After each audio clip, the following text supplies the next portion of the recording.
nakyemalira twamaze omusalako emirandiro egyebweru mwalabye nti ababye n'abatujube kati baba myezi visa ezetoloola ezigenda ensi yonna era mu bbanga ttono nnyo mwalabye nti mututte ne mu International Criminal Court ye ne mutabani we nti mu nnaku ntono oyinza okwekanga ng'ekibaluwa kibakuntumye kifulumye nga Museveni ne mutabani we ne baba bagenze Kenya oba Tanzania ne bakwatako ebeera jjeeke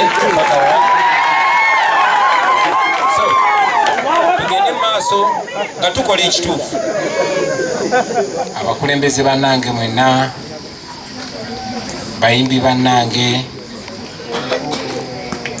ne bakyala bammwe, mikwano gyaffe, abalabe baffe, bassebo ne bannyabo, assalamu alaikum warahmatullahi wabarakatuh.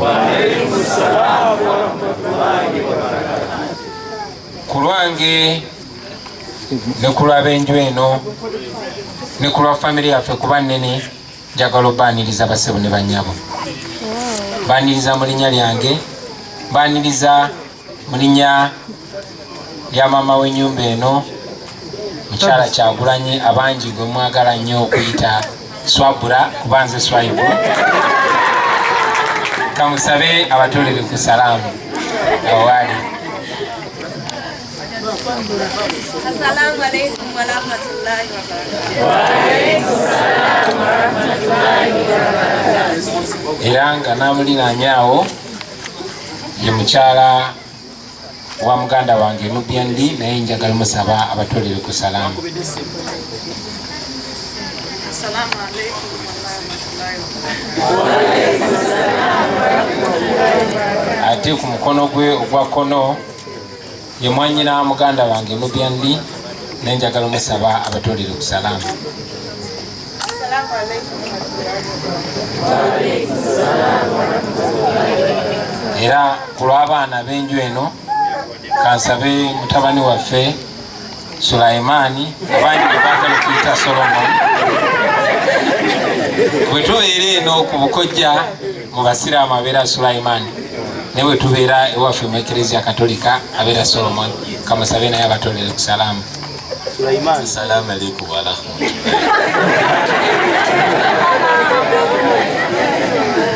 Mikwano gyange mwenna,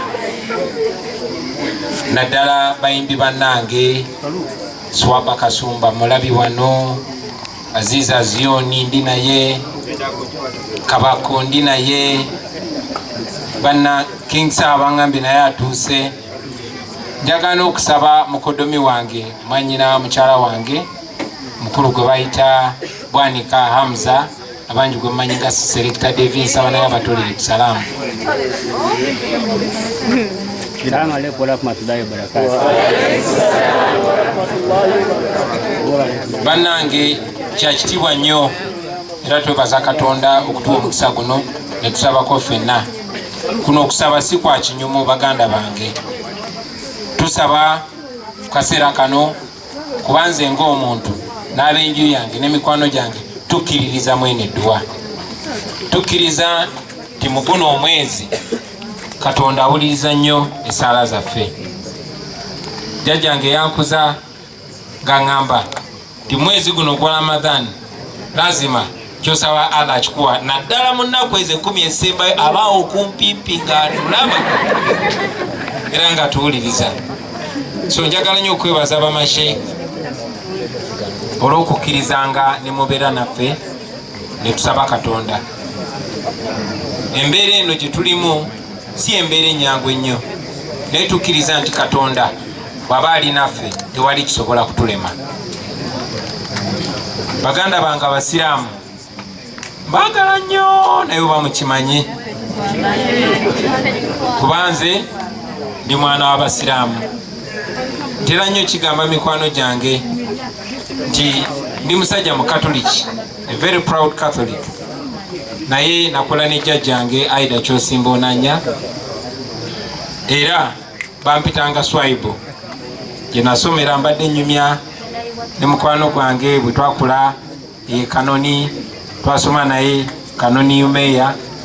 Ate nkakasa muno naddala ab'emyaka gyange mumanyi emboozi yaffe ey'okubbira ali mu kiseera kino eky'ekisiibo erinnya Swaibu lyakolanga nnyo wali ku muwali.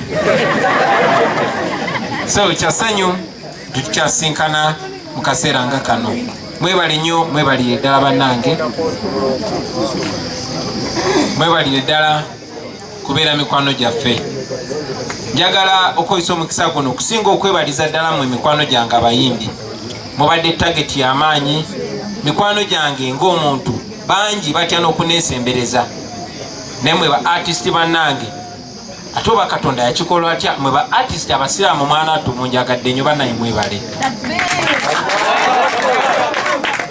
Kyeraliikiriza nnyo ba artist bannange okubeera mikwano gyange.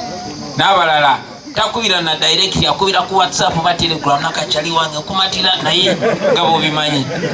Naye nosanga mikwano gyo nga Bamaula na Nereni nga bali naawe, Balubega Kassim abangi gwe mmanyi nga yange mulo, ba Aziza Zioni, bakabako banaye mwebale nnyo, mwebalire ddala. Allah kibabalire.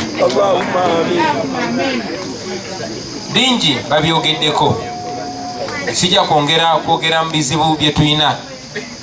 Sheikh Jalal abitaddewo bulungi nnyo endagano n'aziteekawo, kubanga bannange bino bye twogera tetubyogera mu bukyayi, naye twogera mazima.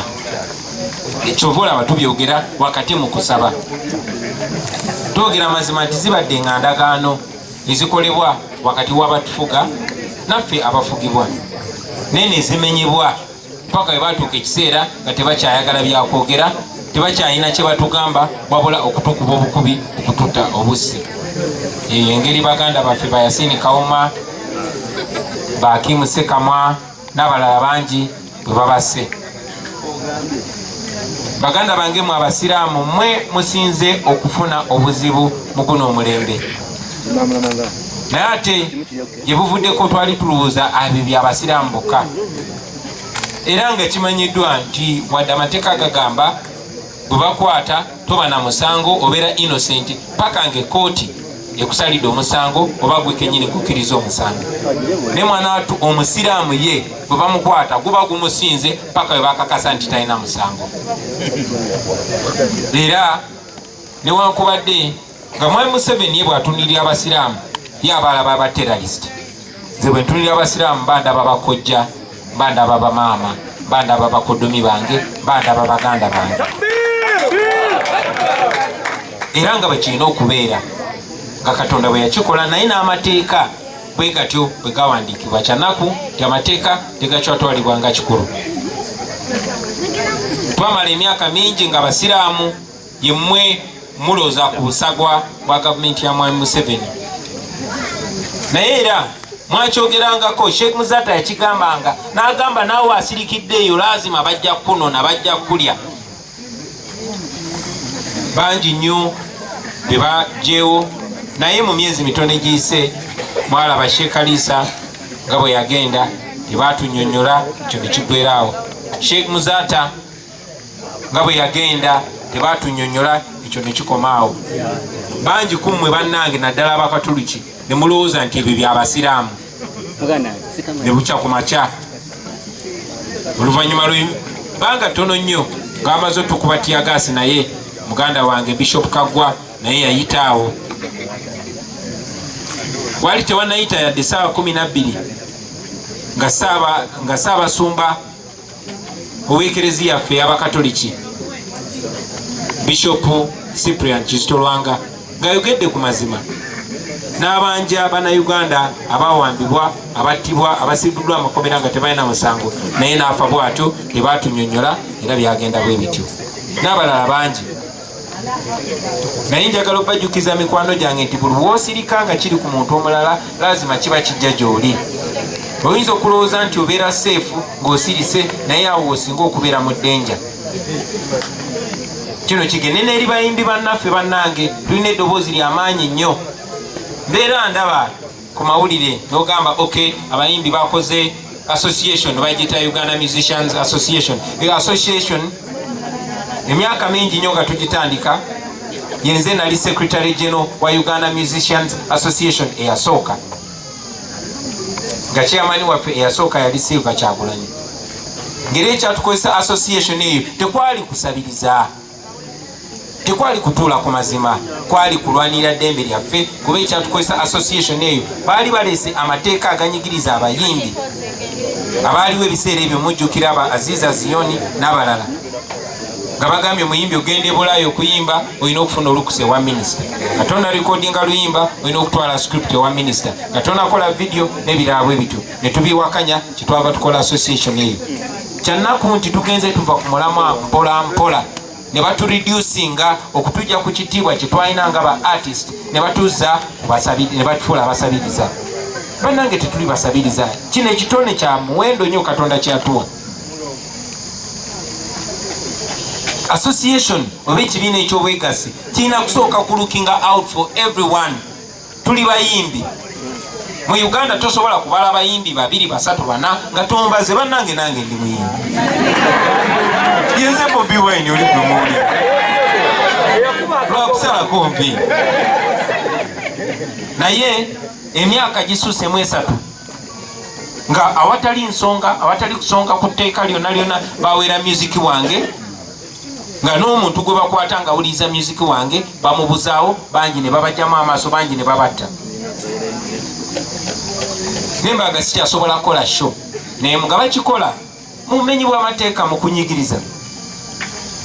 Ne bwe twasirika kyajja bwe kityo. Olunaku lwaleero omuyimbi munnaffe Ali Bukeni Twaha gwe tumanyi nga Nubiandi ali mukomera nga talina musango n'ogumu, omusango gwe kunominatinga kubeera nga president. Balinga bagamba nti omuyimbi tolina kwesimbawo woofiisi esinga mu ggwanga. Olunaku lwaleero muganda waffe producer Dan Magic ali mukomera nga tewali musango n'ogumu bwe yazza. Omusango gwe gwali gwakumpagira nga neesimbye okuwa president n'abalala bangi. So bwe tutatunuulira ebyo ebinyiga bannaffe kijja kutuuka ku ffe nga tewali naffe atuwolereza, nga bwe kyatukanga ku basiraamu ne kivaako ne kituuka ku bakatoliki. Kati mwelabe kisobola okutuuka ku buli muntu yenna. Kati ffe ba artist bwe tusirika bajja genda batunyiga bwe batyo, bajja genda batumalako ekitiibwa kyaffe bwe batyo, bajja kugenda batumalako eddembe lyaffe bwe batyo, ate nga tekirina kubeera bwe kityo. Bino nno bye tugamba tetubigamba mu bukyayi bannange, no. Tebasobola kusonga ku kigambo kye tugamba ne bagamba kino kikyamu, wabula amazima ge twogera bagakozesa tegakyusa. Ngera Sheikh bwakyogeddeko baba tebalina kye batulanga, bajja agamba mwe musosola mu mawanga. Naye nze kwe bagamba asosola mu mawanga, mukyala wange si muganda nga nze, mikwano gyange Banubbi, Bakyoli, Bateeso, ate nga ffe bwe tutyo bwe tuli mwana ate omulembe gwaffe, omujiji gwaffe twasangibwa twagalana, twasangibwa buli omu identifyinga ekyomuwendo ekiri mu munne ne tukaminga together. So njagadde ekyo nkozese kana akaseera nkyogereko kuba manyi wano ndi safe, Katonda ali naffe. Naye ate ne bw'obaawo obulabe mwana tukirumira, omugenzi yatugamba bw'oyogera ne bw'otoyogera. Kati ze lwaki sibyogera ne mbimalayo nga nkyayina omukisa ogubyogera. So ekyo buli omu akijjukize munne, tukijjukire nti obutali bwenkanya bwe bubeerako ne bwe buli ne tusirika, kiba kissa mu matiga eddembe lyaffe lyonna lyonna, kiba kissa mu matiga obwenkanya wonna wonna we buli, kubanga bwe buva eri bujja kulanda nga tebustopingiddwa. Obutali bwenkanya bwe bulabibwa n'otobustopinga ng'ekyali nsigo egenda kumera kufuuka omuti omunene, kikwetaagise amaanyi mangi n'abantu bangi okubijjawo. Njaga kumaliriza nga mbazaamu amaanyi mikwano gyange, kubanga tetulina kikyamu kye tukola, kubanga tetulina tteeka lye tumenya, kubanga tuli batuufu mu maaso g'obuntu bulamu, mu maaso g'abantu ne mu maaso ga Katonda ne mu maaso g'amateeka. Lazima tujja kuwangula insha Allah. So tusaba Katonda si kutupoyesa wabula tuwa maanyi. Era ne Mwai Museveni wadde agenda kwerayiza, ffe tujja kusaba Katonda nga Katonda tetumusaba just kutuwa tulo, naye nga tumusaba atuwe lo, atuwa amaanyi atuwa obuvumu lazima tusobole okulwanyisa obwannakyemalira ate nga nkakasa nga Katonda yembezi waffe tujja kumalako. Banange mwebale nnyo, njagala obeebaza okusiiba ebulanaku ntono tutuuke ku Idi. Munzikirize ntwale omukisa guno mbaagalize Idi ennungi. Mbeebaza okusiiba, nsabe Allah buli omu amuwe omutima gwe kyekusinga okuyaayaanira. Tusabire Kabaka waffe asuuke bulungi, tusabire amaka gaffe gabeere n'okwagalana, tusabire eggwanga lyaffe, tusabire ne bannayuganda bannaffe bongere okuggula amaaso, bongere okubuuka, kubanga gye tukoma okubuuka, gye tukoma okuggula amaaso nakyemalira aba ali mu buzibu. Kyamukisa mulungi tugenze tuggula amaaso, ate nga amaaso gagenda geggula. Atugumye n'emitima tumanye nti okwenunula tegiba misinde gya kafubutuko, wabula ebeera marathon. Ogenda omegulako kimu kimu. Kati nakyemalira twamaze omusalako emirandiro egy'ebweru, mwalabye nti ye n'abatujube kati baba myezi visa ezeetoloola ezigenda ensi yonna, era mu bbanga ttono nnyo mwalabye nti twamututte ne mu International Criminal Court ye ne mutabani we, nti mu nnaku ntono oyinza okwekanga ng'ekibaluwa kibakuntumye kifulumye, nga Museveni ne mutabani we ne baba bagenze Kenya oba Tanzania ne bakwatako ebeera jeeke paka tugende maaso nga tukola ekituufu, nga tukola obuntu bulamu, naye nga twekwasa Katonda, kubanga Katonda tabeerangako kusaidiya mulyaz'amaanya, buli kiseera Katonda abeera kusaidiya amazima. Mwebale nnyo, mwebale ddala kumpuliza basebo ne bannyabo. Salaamu alaikum warahmatullahi wabarakatuh.